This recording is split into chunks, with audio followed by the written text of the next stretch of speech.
42페이지 제가 읽겠습니다. 잠언 28장은 의로운 개인이 공정한 사회의 본질적 요소라는 사실을 암시하고 있습니다. 또한 여호와를 경외하는 사람은 죄를 자백하고 그 죄에서 떠나기 때문에 진실로 행복한 사람이라고 말합니다. 가난한 백성들을 괴롭히는 악한 관리들은 짐승과도 같은 존재이며 살인하고 잘못된 길을 걷는 자들과는 달리 성실한 자는 도움을 받게 될 것입니다. 자족하는 사람, 충성스러운 사람, 사람을 깨우치는 사람, 여호와를 의지하는 사람, 가난한 사람을 돕는 사람은 받을 복이 많은 반면에 그와 반대인 사람들에게는 큰 저주가 임하게 될 것입니다. 아멘. 오늘 1절 말씀 우리 함께 한번 읽어보겠습니다. 자, 시작. 악인은 쫓아오는 자가 없어도 도망하나 의인은 사자같이 담대하느니라. 아멘. 오늘 본문에도 악인과 의인의 대조를 통해서 하나님 믿는 의인이 어떻게 살아가야 하는가, 이 점을 이야기합니다. 악한 사람, 마음의 중심에 하나님이 안 계셔서 온갖 죄를 짓는 사람은 항상 불안하지요. 자기의 마음에 죄가 들킬까 봐.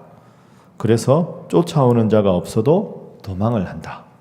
그런데 의인은 하나님을 마음 중심에 모시는 자는 사자같이 담대하다. 왜 그럴까요? 하나님께서 마음을 살펴보시는데 하나님 보시기에 마음에 허물이나 잘못된 거나 부정과 불의가 없으니까 당당할 수 있는 것이죠. 그래서 첫 번째 기도 제목은 하나님 앞에 늘 당당하게 살아가게 하소서 하는 기도가 필요합니다.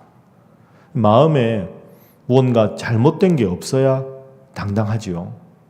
겉으로 보이는 건 아무 문제 없는 것 같은데 항상 불안하고 항상 누군가가 내 마음을 살필까 봐, 들키면 큰일 날까 봐 불안한 그런 마음이 없어야 한다 하는 겁니다.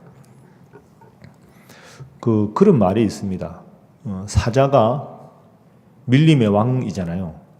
사자가 밀림의 왕인 이유는 하마와 싸워서 그를 죽여 이길 수 있어서가 아니라, 사자가 밀림의 왕인 이유는 정글 한복판에 수많은 맹수들이 들끓고 있지만 배를 까 뒤집고 몇십 시간을 잘 수 있는 호기가 있기 때문이다.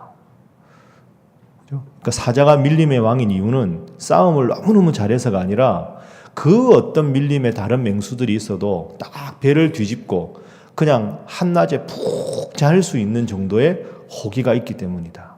왜 그럴까요? 어떤 위험 상황이 와도 나는 어떤 맹수라도 이길 수 있는 자신감이 있기 때문이죠. 당당함이 있기 때문입니다. 그래서 사자가 밀림의 왕자라는 거죠. 이 말을 한번 잘 생각해 볼 필요가 있습니다. 보통 세상 사람들의 기준에는 저 사람이 얼마나 학식이 높은가, 명예가 많은가, 경제적으로 얼마나 부유한가, 얼마나 높은 자리에 있는가, 그런 걸로 평가합니다. 그런 평가에 자꾸 좌지우지하게 되면 내가 괜히 움츠러들고 내가 괜히 소극적이고 다른 사람 입장을 자꾸 생각해서 내 페이스를 잃어버릴 수가 있습니다. 그런데 오늘 본문에 하나님을 내 마음속의 주인으로 모시면 내가 비록 다른 세상적인 기준으로는 부족한 게 많아도 나는 하나님을 사랑하고 이 순간에도 하나님이 내 삶의 주인이다. 그걸 분명하게 깨달으면 언제나 감사할 수 있고 언제나 당당할 수 있다는 거죠. 우리가 가끔 그 가난한 나라의 그 아이들 선교 보고서나 이런 거 보면 하나님 믿는 아주 우리가 보기에는 가난한 나라고 열악한 환경인데 표정이 얼마나 밝은지 모릅니다. 여러분 선교 영상 같은 거 보면 그렇지 않습니까? 정말 가난하고 힘든 오지에 있는 사람들이고 아이들인데 예배 드릴 때 표정 보면 어떻게 그렇게 편안하고 밝을 수가 있을까? 그런데 참 누구가 이름을 대도 알만한 그런 사람들인데 항상 얼굴이 한쪽이 어둡고 뭔가 불안하고 어느 쪽이 정말로 행복한 인생일까? 한번 우리가 생각해 볼 필요가 있습니다. 그래서 1절 말씀대로 하나님을 주인으로 모시지 않은 사람은 쫓아오는 사람이 없어도 도망하지만 하나님께서 내 마음의 주인임을 알고 나는 하나님 앞에 소중한 하나님의 자녀다 하는 의식을 가지면 사자같이 담대하다.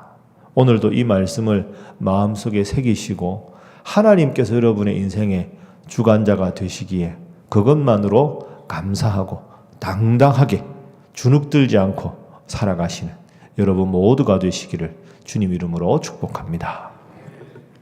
자, 두 번째는 우리 6절 말씀입니다. 6절 한번 읽어봅니다. 시작. 가난하여도 성실하게 행하는 자는 부유하면서 굽게 행하는 자보다 나으니라. 아멘. 이 교훈이 11절에도 연결됩니다. 자, 11절도 읽습니다. 시작. 부자는 자기를 지혜롭게 여기나 가난해도 명철한 자는 자기를 살펴 아느니라. 아멘. 부자는 자기를 지혜롭게 여긴다. 그러니까 내가 내 능력으로 살아가는 사람, 어리석은 부자지요. 부자지만 아브라함 같은 부자가 아니라 누가복음 16장에 나오는 어리석은 부자. 그렇지만 11절 뒤에 가난해도 명철한 자. 잠언에서 명철은 뭡니까? 지혜에 비슷한 말입니다. 가난해도 하나님을 내 마음속에 모시는 자는 자기를 살핀다. 하나님 앞에 내가 어떤 잘못이 있는가, 무엇이 부족한가를 살핀다는 겁니다. 자, 그렇게 이해하고 6절로 다시 올라가 보면 가난해도 성실하게 행하는 자, 하나님을 마음의 중심에 모시고 가난하지만 명철하고 성실하게 살아가는 자는 부유하지만 하나님을 떠나서 굽게 행하는 자, 그런 자들보다 나은 삶이다. 그래서 두 번째로 우리가 기도할 제목은 가난해도 감사하며 살아가게 하소서 하는 겁니다. 가난해도 감사하게. 마른 떡 한 조각만 있고도 화목하는 것이 육선이 집에 가득하고 다투는 것보다 나으니라. 그 잠언의 중요한 요절 아닙니까? 가진 것이 얼마냐 하는 기준이 아니라 마음에 하나님을 모신 것만으로도 감사하는 사람. 그래서 그 하나님 주신 지혜로 날마다 살아가는 사람. 그런 사람 되라 하는 것이 오늘 6절과 11절의 교훈입니다. 이 가난은 단지 가진 게 없는 것만 가난이 아니지요. 성경에 보면 가난한 사람은 곧 마음이 가난한 사람, 그렇게 연결됩니다. 여러분이 아마 탁 떠오르실 텐데요. 마태복음 5장에 보면 마음이 청결한 사람, 심령이 가난한 사람이 복이 있다 하고는, 그게 누가복음에 가면 가난한 자는 복이 있다. 그러니까 이 잠언에서 말씀하는 가난한 자는 가진 것이 없다 하는 소극적인 의미도 있지만 마음이 가난한 사람, 하나님 앞에서 늘 스스로 부족하다고 여기는 사람. 하나님, 제 마음에는 하나님이 마음의 중심에 계시지 않으면 늘 부족하고 여리게 살아갈 수밖에 없습니다. 제 마음에 하나님으로 채워야 마음의 부자로 살아갈 수가 있습니다. 이런 사람이 마음이 가난한 사람입니다. 그래야 하나님 중심으로 살아갈 수가 있겠지요.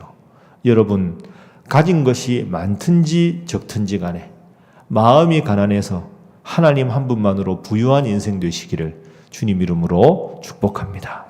그것이 오늘 두 번째 기도 제목입니다. 자, 세 번째 기도 제목 함께 읽어봅니다. 우리 6절과 연관해서 방금 읽은 18절 말씀. 18절 함께 있습니다. 시작. 성실하게 행하는 자는 구원을 받을 것이나 굽은 길로 행하는 자는 곧 넘어지리라. 아멘. 성실하다 하는 말이 아까 6절에도 나왔죠. 가난해도 성실하게 행하는 자. 그러니까 마음에 가난하고 하나님을 중심에 모시고 성실하게 살아가는 사람은 구원을 받을 것이다. 굽은 길은 뭡니까? 하나님 앞에 바로 서지 않고 내가 마음의 주인이니까 죄를 짓는 삶. 그런 삶을 살아가는 사람들은 18절 말씀에 넘어진다. 구원을 받지 못한다. 그래서 오늘 이 세 가지 교훈은 다 연결됩니다. 세 번째 교훈은 구원받은 백성답게 살아가게 하소서 하는 것이죠. 구원받은 백성답게. 그래서 오늘은 하나님 앞에 구원받은 백성은 어떤 백성이냐? 마음이 가난해서 중심에 하나님을 모신 사람. 그런 사람으로 살아가라. 이게 오늘 전체 교훈입니다. 인생의 가장 위대한 지혜자인 솔로몬이 인생의 모든 부귀 영화를 다 누리고 온갖 부를 다 누린 사람인데, 다 누리고 살아보니 마음이 가난한 게 최고다. 그 많은 부 필요 없고 하나님이 내 마음 중심에 있어야 진정한 풍요와 진정한 여유를 누릴 수가 있다. 이런 말씀입니다. 여러분은 그렇게 살아가십니까? 그렇게 마음에 주님 주시는 풍요를 누리고 살아가시는 여러분 되시기를 주님 이름으로 축복합니다. 그리고 그런 분들이 새벽에 모였지 않습니까? 여러분들 새벽기도 나와서 스스로도 열심히 기도하시고 구역 모임이나 아니면 여전도의 남성교회 모임에서도 그냥 이런저런 이야기하지 마시고 서로 기도 제목을 나누십시오. 이런 말씀 듣고 내가 실천하려고 해도 참 안 되는 제목, 그런 것도 서로 나누시고 그런 것도 서로 위해서 기도하시고, 그렇게 해서 서로 동역자 관계가 되어야 그 구역 모임이 더 잘 되고 남녀 성교회가 더 하나님 앞에 바로 서는 그런 모임이 되지 않겠습니까? 전 이게 좀 부끄러운 이야기인데요. 제가 여러 번 말씀드렸는데 저희 삼형제 있잖아요. 형이 있고 제 동생이 있습니다. 형은 대구에서 군대 생활하고 동생은 서울에 이제 직장 생활을 합니다.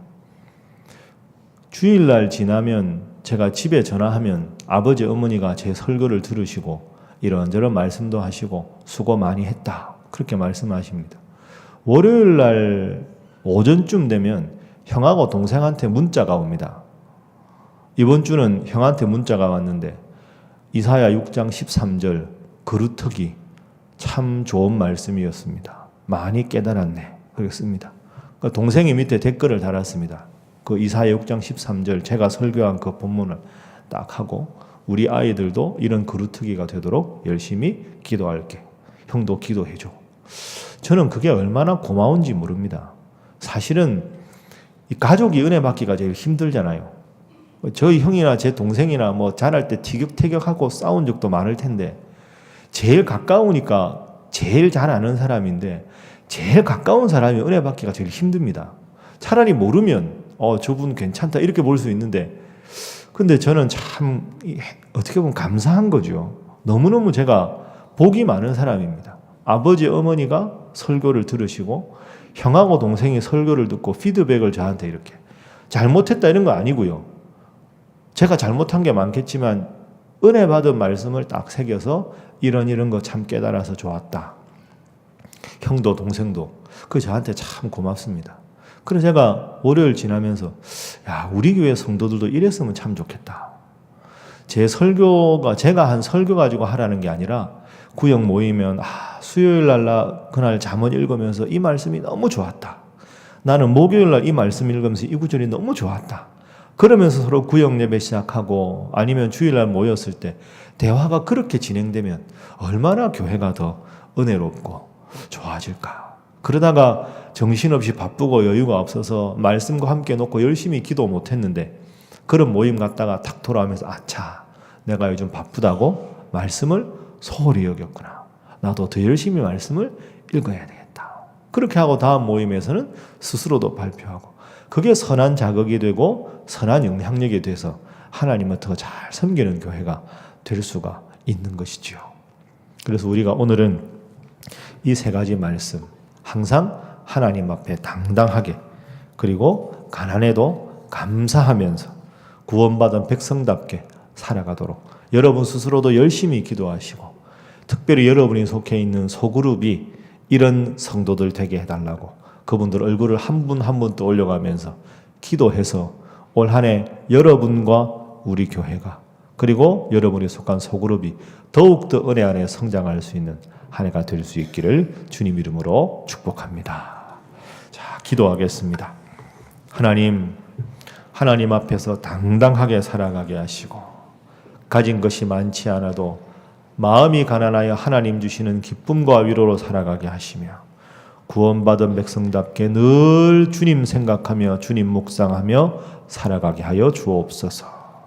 오늘 내일 추워지는 날씨 가운데 우리 교회 성도들을 지키시고, 특별히 연세 드신 어르신들 영육간에 강건하게 지켜 주시옵소서. 우리 노명섭 선교사님 위해서, 진은현 선교사님 위해서, 그리고 새해 여러분 작정한 기도 제목을 위해서 다 함께 기도하겠습니다.